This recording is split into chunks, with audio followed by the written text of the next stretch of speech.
Hey, what's up, guys? So we're going to cover something that is very, very important. It's not just what Elon's saying about the world hunger and that fake conversation that they're having on Twitter right now about how Elon Musk could save the world through his wealth. This is all a big, big setup for an entirely new economy. What we're going to see happen going forward is going to be a completely new form of capitalism, and it's going to wipe out, it's going to do a lot of damage. I'm going to put it that way. I'm going to share a lot of info right now that you guys are, but before I do,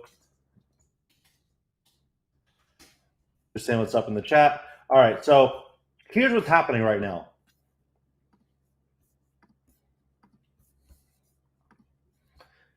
If you haven't seen this, what they're saying here is the UN calls for Elon's bluff, providing detailed plan to prevent world hunger.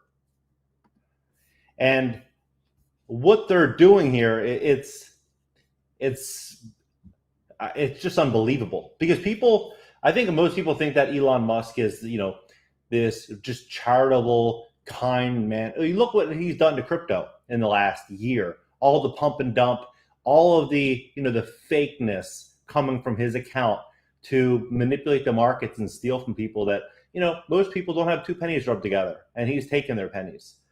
This is what he's doing now, is Tesla CEO Elon, the richest person in the world, isn't a fan of taxation. He balked when the U.S. lawmaker proposed a new billionaire tax plan last month, which would sap him out of around $50 billion over the plan's first 5 years. Eventually, they'll run out of other people's money and they'll come for you, complained Twitter last month. When Tesla shares soared following the announcement of a massive deal with a rental car company in October, Musk's net worth soared as well, making him the first person in the world to have a net worth over $250 billion.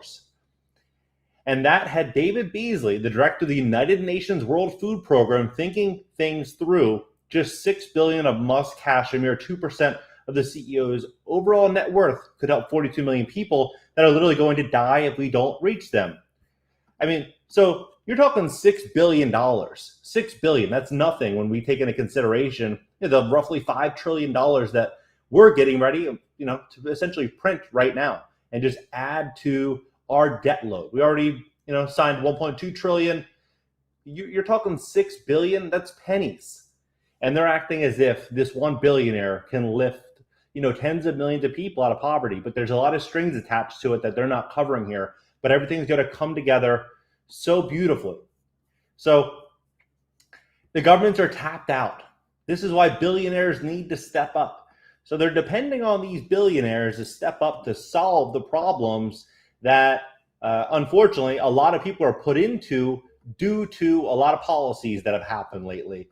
If the WFP can describe on his Twitter thread exactly how $6 billion will solve world hunger, I'll sell Tesla stock right now and do it, Musk tweeted at the time. But it must be open source accounting so the people or the public sees precisely how the money is spent, right? So everyone thinks, okay, great, he's going to sell off all of this money, all of this stock to solve world hunger. Then Elon goes out there and he sold, as of 3 days ago, 6.9 billion, right? And then he just sold 931 million. So he sold roughly 8 billion in stock.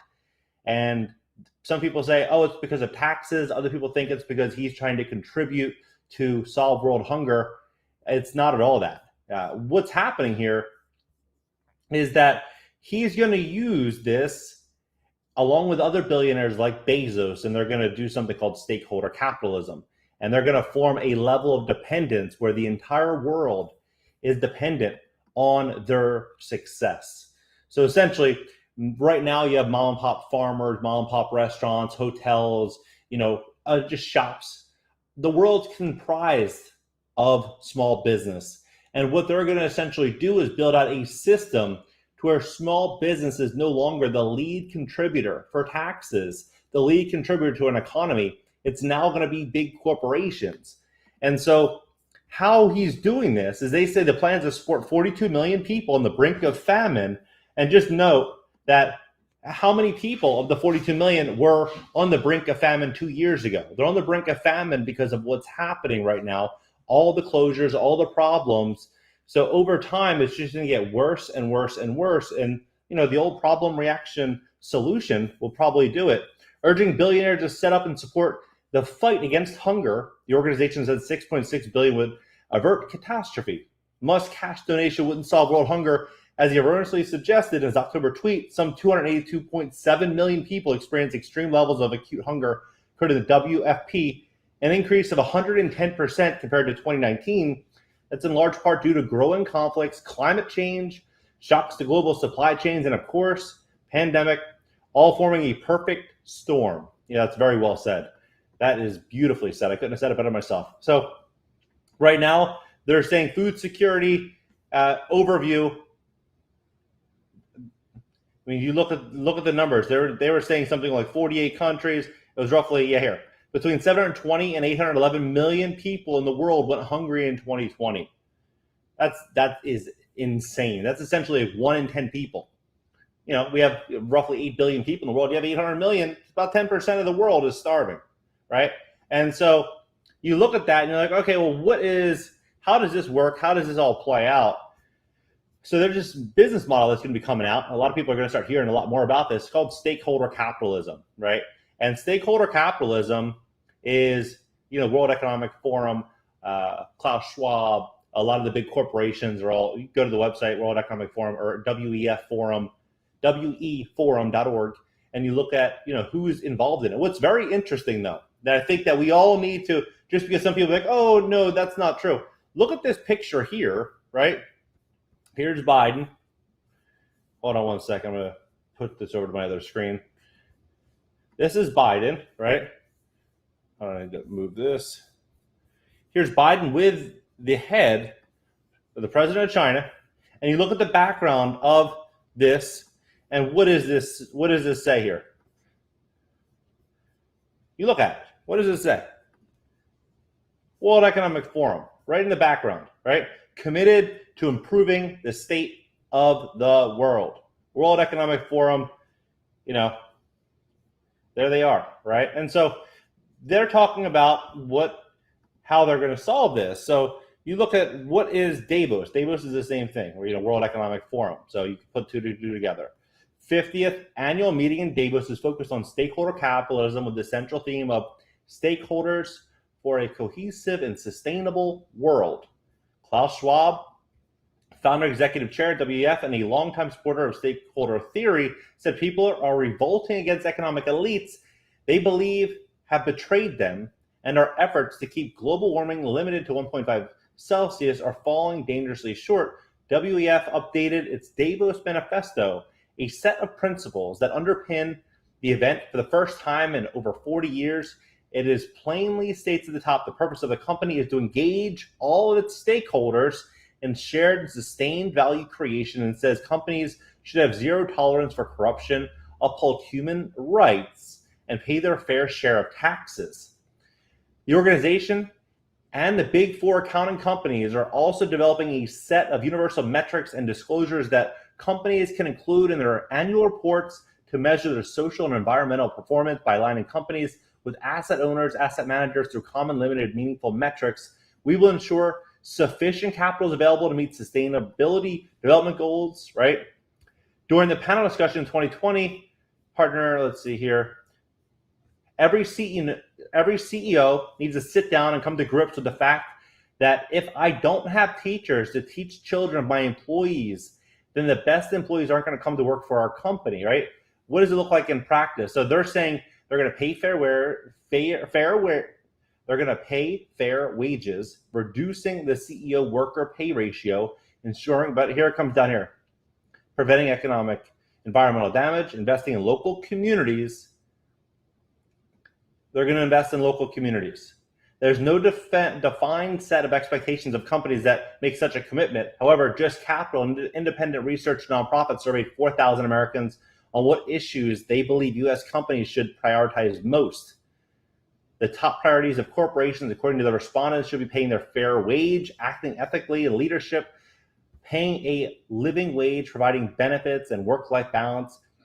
They're setting everything up right now through this stakeholder capitalism to enable these big corporations to get together, and then these corporations are going to define everything. They're going to define, food. They're going to define shelter. They're going to define building codes. They're going to define every aspect of life. They're going to define travel. They're going to define everything, right? And so when you have people like Elon Musk that, they have that image that, and nothing bad about him, but he has that image as if he's, just the nicest guy in the world, a guy you could have a beer with, hang out with. And what he really is he's just another player in the game that none of us are a part of. So when he's talking about, hey, I'm going to sell up all this Tesla stock, what he's really doing is he's setting up for a massive power play. And this has nothing to do with him solving world hunger. This has all to do with him dominating the world alongside of, Zuckerberg and Bezos and a lot of the other world leaders. But you look at the people that are associated with this, it's pretty wild. So let me show you this. So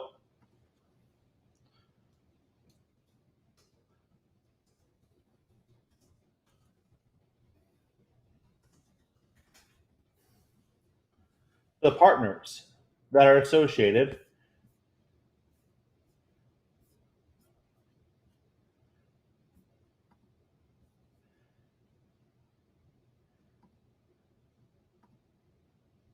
Of course, you're going to see some big names here,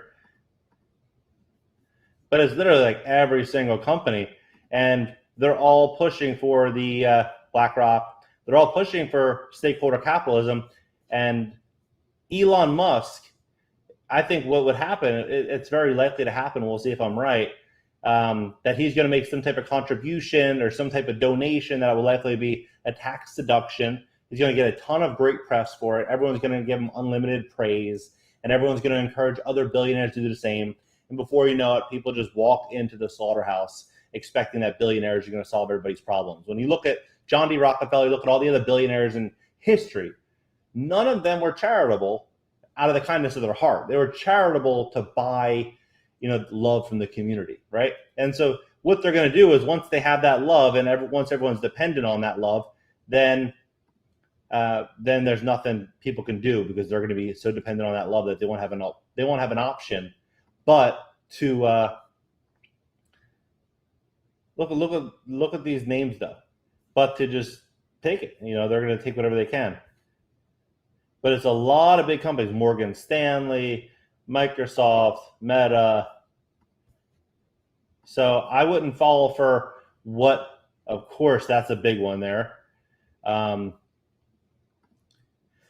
wouldn't fall for Elon. Right now, he's actually selling, his last home, apparently. He's selling his last home for, let me see what it is.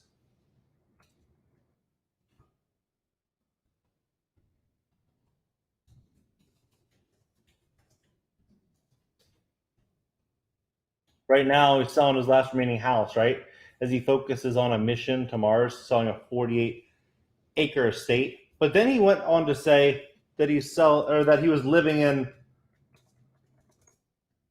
this tiny house. So what they're doing, I believe, is through Elon. They're trying to say, oh, he's living in this tiny $50,000 prefab tiny house. Like, you think the richest guy in the world is living in a tiny prefab house, or do you think he's just saying that to normalize the idea of people living with less than they currently have? So he's selling off his houses. Maybe he thinks a big crash is coming. I mean, why else would you sell off, $8 billion worth of stock in your company if you thought that company's stock was only going to continue going up? And you can take out loans against that stock. So you can take out very low interest loans against that stock. You don't need to sell it to have access to the liquidity. So you got to ask yourself, what's the real plan here? I think it's an ultimate power move. It's a really, really big move against the people's best interest. If they wanted to help the people, they would help these people become self-sufficient. They wouldn't say, okay, here, the old saying is true. You teach a man to fish, he could feed himself forever. Or you give him fish, he could feed himself for a day. You're not going to be able to do what he's intending to do the way that he's intending to do it. Some really, really big questions. What do you guys think about all this? I'm going to read the side comments. Back to Mars, Elon, buy gold and silver. Yep, I'm a believer in that. Crypto is freedom. John Williams, very knowledgeable. Thank you. Yeah, some crazy stuff here. Yep. W partnered with him. Yeah. But I mean, you do the numbers here. You really just add it up. If you look at what's happening, how can I'm the kind of guy that if you can prove anything that I'm saying wrong, I will delete the video entirely, and I'll do a video correcting myself and giving you full credit for it. But how can we take a look at this, right? Which is here. How can we look at this where it's right? They're literally meeting right here. Look at the background. And these are the same people that say that people should be dependent on the big corporations for food, survival, and understanding how to live. Yeah, and you have Elon Musk trying to quote unquote fight to save world hunger, fight world hunger. And it's all part. They're all connected. It's all connected. And yeah, drop your comments below, and I'll catch you guys in a little bit.